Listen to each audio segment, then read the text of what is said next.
Hey everyone, welcome back to another video. So this will be number 6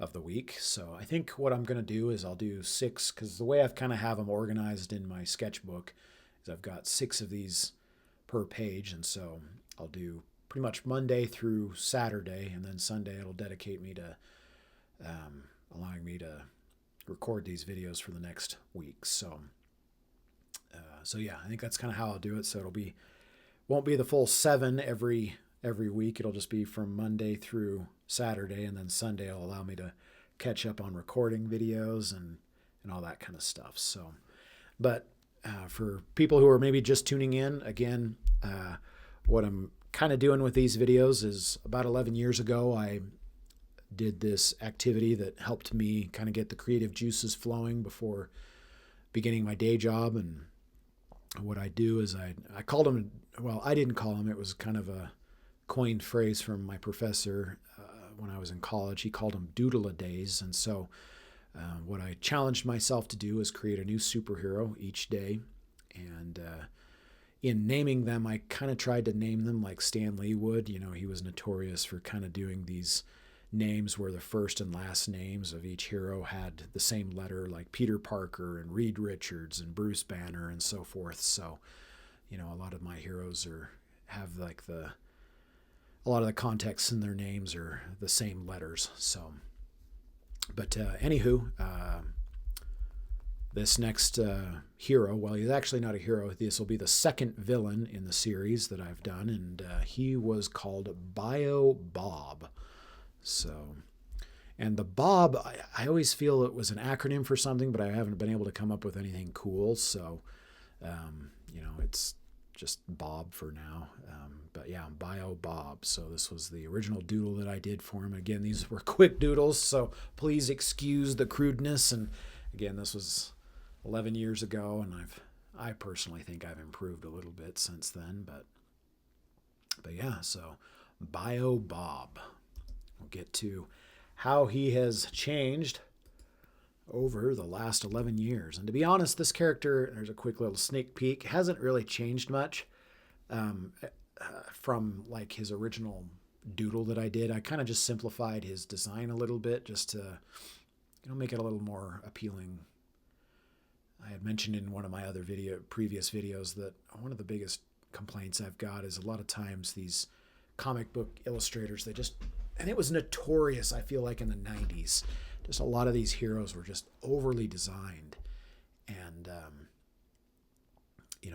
while I was in college, I was just like, one of the key things that I learned is if you can design a hero that looks cool, but keep them simple, it makes it a lot easier for like animation studios and stuff like that to create. Not that I'm saying that these heroes will ever become animations, but, just in the end case, keeping them a simple design, and it just makes it a whole lot easier to animate, if these were ever to become cartoons. So, his overall design, as you can see, is pretty much about the same as his doodle.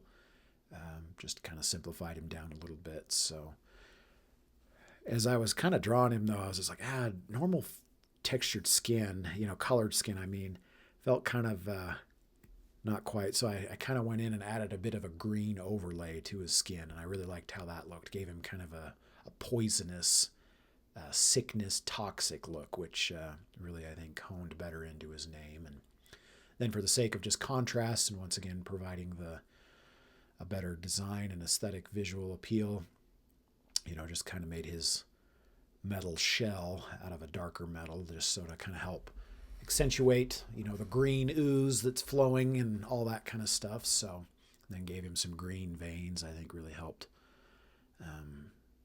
amplify his overall look. And it does go well with like his backstory and his powers and abilities, which we'll jump into here directly. So we'll take a peek here at the final illustration. So there is Bio Bob. So we will get into his powers and abilities. So first and foremost, Bio Bob. His real name is Sergei Zurov. He was about 5'9", and he weighs about 237 pounds, so he's a bit of a stocky fellow. But backstory. Sergei Zurov was a hardened military brute, born to serve as a frontline soldier. In the 1970s, a covert division of the Russian military launched a black project seeking volunteers for extreme experiments designed to create the perfect super soldier to counter the growing threat from the United States. Sergei, along with many others, underwent these brutal procedures. Unlike the more refined methods used in the West, the Russian experiments were savage and inhumane. Most of the subjects died from infection or internal breakdown caused by the testing. Sergei survived, but at a terrible cost. His blood, and therefore his entire body, became toxic and highly corrosive.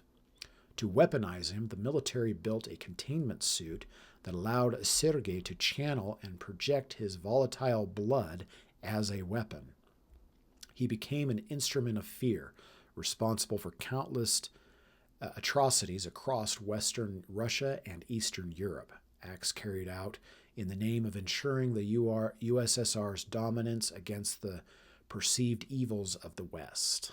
So, again, he was kind of the Russians' answer to the cafeteria czar that we had just got done discussing, and some of the other heroes that I had created. So, but his powers and abilities, as mentioned above, the procedures performed on Sergei were violent and brutal, so much that his body was forced to adapt and evolve. Among his most notable abilities are his enhanced skin and muscle durability, which allow him to withstand sustained fire from most conventional firearms, though he remains vulnerable to higher caliber rounds such as 50 caliber bullets.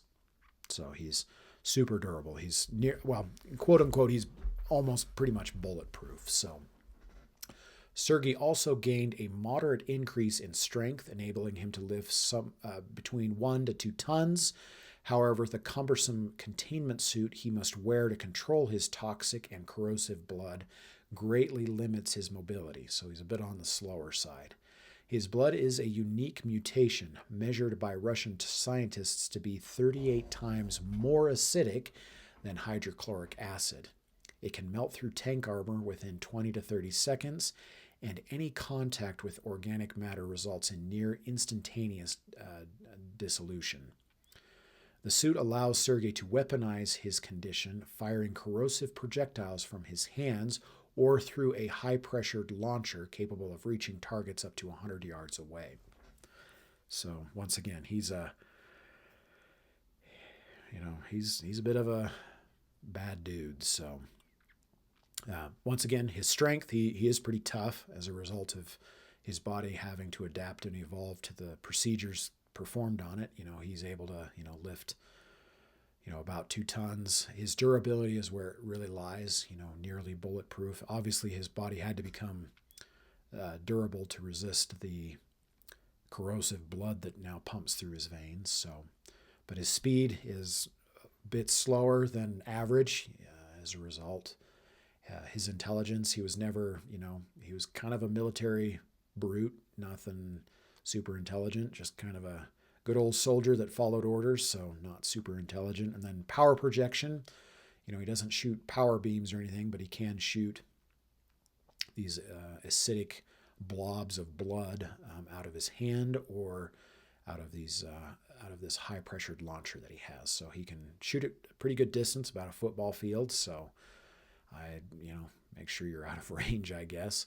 And then stamina, an average, well, I wouldn't say average. He's athlete level stamina, able to maintain performance for, hours. So, but anywho, so that is Bio Bob. And as you can see, obviously there in his right hand, he's got the projectile launcher. And then in his left hand, you don't see it here in the image, but on the other side in his palm, he has they integrated a kind of a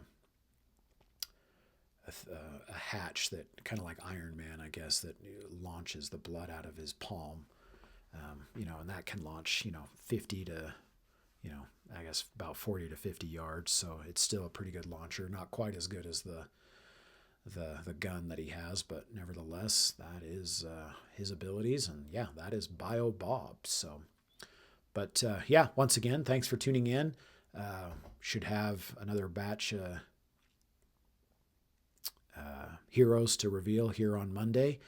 And if you haven't had an opportunity to watch the other 5 videos that I've done this week, please check those out. And yeah, we'll hopefully catch you in the next video. Thanks again.